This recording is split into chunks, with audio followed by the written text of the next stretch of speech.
Hello दोस्तों, कैसे हैं आप सब। उम्मीद करता हूं आप सब बहुत अच्छे होंगे और फिर से स्वागत करता हूं आपका मेरे यूट्यूब चैनल बियॉन्ड इन्फॉर्मेशन पर। तो आज हम एक ऐसे टॉपिक को कवर करने वाले हैं जो वैसे तो इंडिया में आए दिन होते रहते हैं, लेकिन फिर भी लोग अपने पैसों का सही तरह से इन्वेस्टमेंट नहीं कर पाते। तो आज हम एक स्कैम के बारे में बात करने वाले हैं और ये स्कैम एक बहुत बड़ा स्कैम है और कई इन्वेस्टर्स इस स्कैम को इंडिया का सबसे बड़ा पोंजी स्कैम भी कहते हैं। तो अगर आपको नहीं पता पोंजी का मतलब क्या है तो मैं आपको बता दूं कि पोंजी का मतलब होता है ऐसी स्कीम्स जिसमें लोगों से इन्वेस्टमेंट करवाकर बहुत ज्यादा हाई रिटर्न्स का वादा कंपनी द्वारा किया जाता है और ज्यादा रिटर्न्स के लालच में कई लोग इन स्कीमों के चक्कर में फंस जाते हैं और ऐसे फ्रॉड इंडिया में बहुत बार हो चुके हैं। तो उन्हीं में से एक स्कैम के बारे में आज हम बात करने वाले हैं जो कि है PACL फ्रॉड। तो सबसे पहले जानते हैं इसकी थोड़ी सी हिस्ट्री के बारे में। तो PACL की फुल फॉर्म है पर्ल्स एग्रोटेक कॉरपोरेशन लिमिटेड और इसके डायरेक्टर और ओनर हैं निर्मल सिंह भांगू।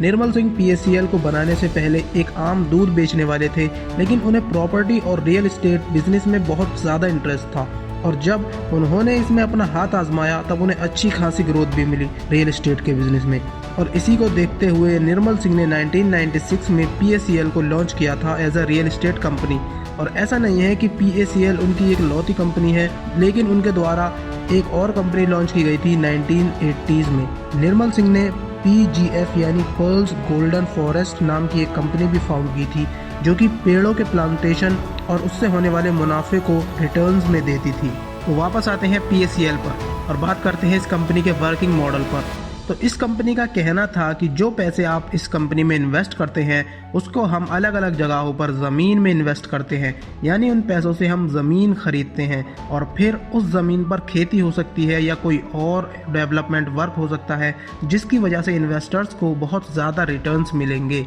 और कंपनी का कहना बिल्कुल साफ था कि आप जितने पैसे इन्वेस्ट करेंगे आपको उतने वैल्यू की ज़मीन दे दी जाएगी। और इसके सबूत के तौर पर PACL इन्वेस्टर्स को एक रिसीट देती थी जिसमें लिखा होता था कि इन्वेस्टर्स ने अपना कितना पैसा इन्वेस्ट कर चुके हैं और उस इन्वेस्टमेंट के बदले उन्हें कितनी ज़मीन अलॉट हो चुकी है। लेकिन यहाँ आता है एक ट्विस्ट, जो कि ये था कि PACL वाले ज़मीन से जुड़ा कोई भी डॉक्यूमेंट किसी भी इन्वेस्टर को नहीं देते थे। और सबसे बड़ी गलती यहाँ लोगों की थी, क्योंकि कभी किसी इन्वेस्टर ने ये सवाल ही नहीं उठाया कि ज़मीन अगर हमारी ही है तो डॉक्यूमेंट्स हमें दिखाने या देने में प्रॉब्लम क्या है।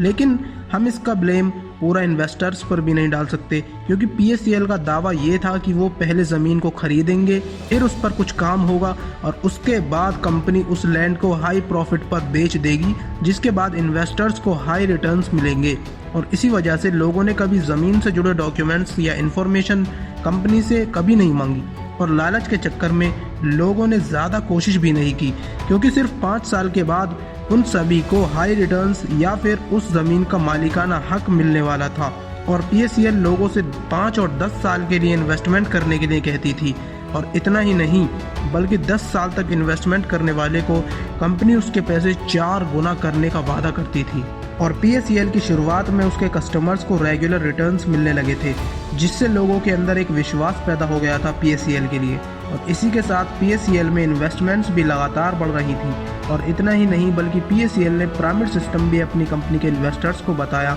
यानी अगर आप अपने किसी दोस्त या किसी रिश्तेदार को भी इसके बारे में बताएं और वो PACL में इन्वेस्ट करे तो आपको एक बहुत अच्छा खासा कमीशन मिलेगा। और इसी के साथ कंपनी में नए कस्टमर्स भी आने शुरू हो गए थे। और इन सब के साथ PACL अपने इन्वेस्टर्स को ऐसी बातें भी कहता था कि अगर आपके मन में ये डर चल रहा है कि PACL बंद हो जाएगा या PACL भाग जाएगा, तो आपके पास रिसीट है, उसे लेकर MCA यानी मिनिस्ट्री ऑफ कॉरपोरेट अफेयर्स में जा सकते हैं, क्योंकि PACL एक प्राइवेट कंपनी है और ये कंपनी MCA के अंडर आती है। तो आप लोग समझ सकते हैं कि किस तरह के झूठ बोले गए थे इन्वेस्टर्स से ताकि वो इस फ्रॉड को समझ ना पाएं। और PACL ये भी कहता था कि वो 1983 से काम कर रहे हैं, लेकिन PACL असल में 1996 में शुरू हुआ था। और इसी बीच 1998 और 1999 में securities and exchange board of India यानी सेबी को बहुत सी फ्रॉड कंपनियों के बारे में कंप्लेन आ रही थी। और इसके बाद सेबी ने 1999 में एक रेगुलेशन लॉन्च की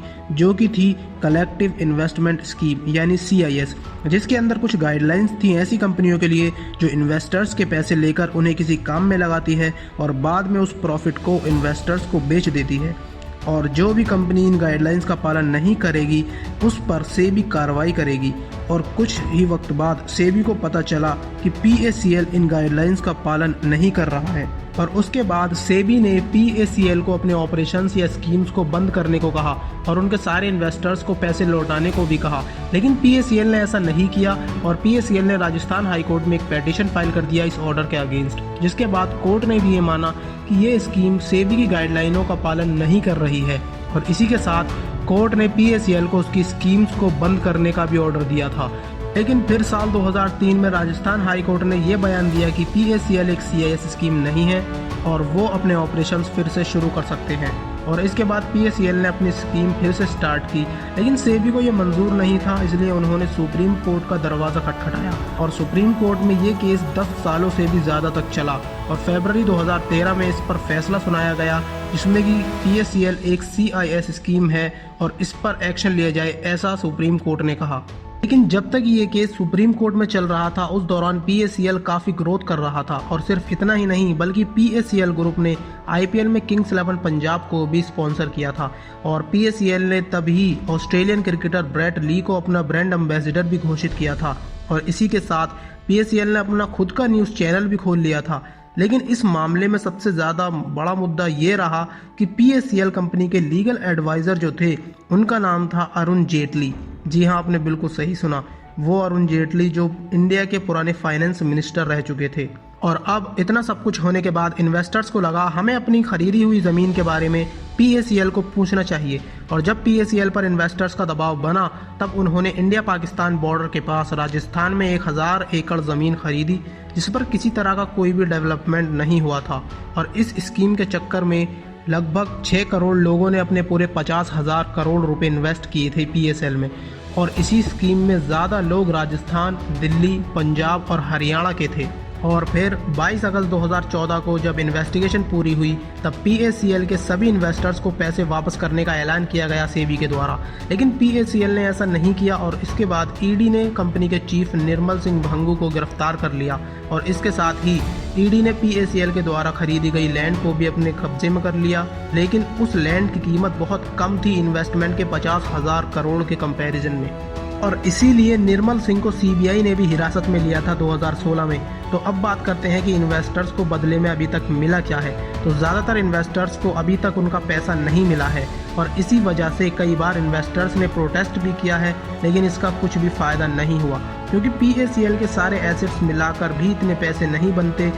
जिनसे कि इन्वेस्टर्स के पूरे पैसे रिफंड हो सके। तो दोस्तों, इस वीडियो को बनाने का मकसद यही था कि आप लोग हमेशा ही जहां भी इन्वेस्ट करें अपना पैसा सोच समझ कर करें, क्योंकि इंडिया में आए दिन ऐसे स्कैम्स होते रहते हैं। तो हम आपको यही एडवाइस देंगे कि आपके अपने पैसे हैं उन्हें सही जगह इन्वेस्ट करें। Thanks for watching the video. I hope आपको ये वीडियो पसंद आया होगा। अगर आपको और किसी टॉपिक के बारे में जानना है तो let me know in the comment and until the next video, bye bye.